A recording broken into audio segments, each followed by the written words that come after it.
ГСП онлайн. Городские новости сейчас.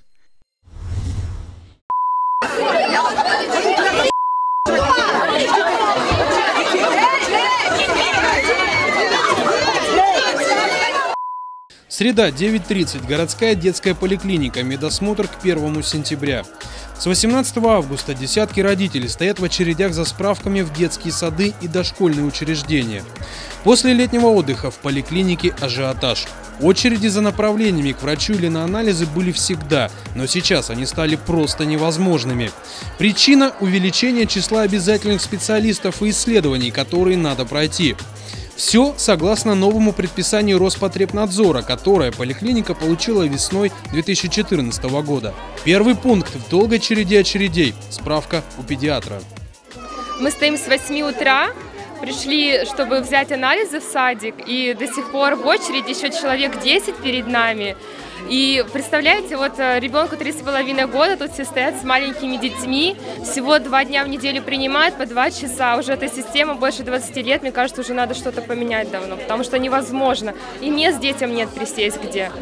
Как рассказал нам главврач детской поликлиники Марат Нуриев, главная причина хождения по мукам – это огромная нехватка медицинского персонала.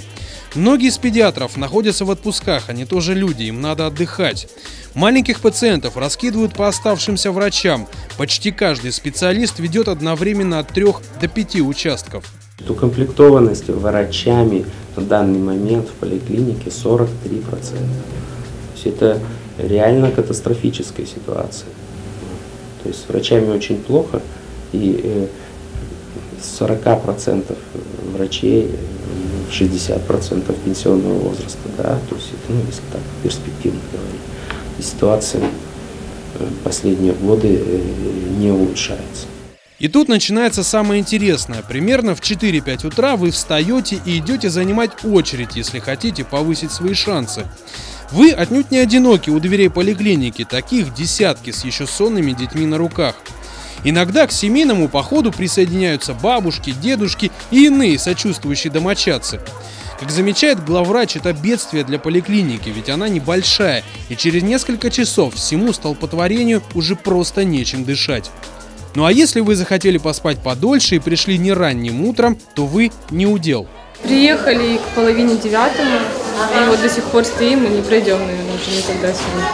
В день лаборанты забирают от 150 до 180 анализов. Это немало, но поток желающих слишком велик.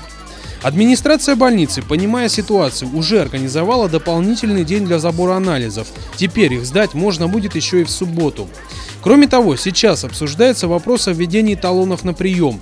То есть, чтобы пройти исследование, нужно будет сначала взять номерок и только с ним допустят в кабинет. Инициатива неоднозначная, ведь непонятно, будут ли люди пропускать обладателей талонов или снова образуется живая очередь для всех. Окончательное решение пока не принято, однако даже при талонной системе число пациентов, которых можно принять, не увеличится. Главврач прогнозирует, что напряжение в детской поликлинике пойдет на спад в первых числах сентября.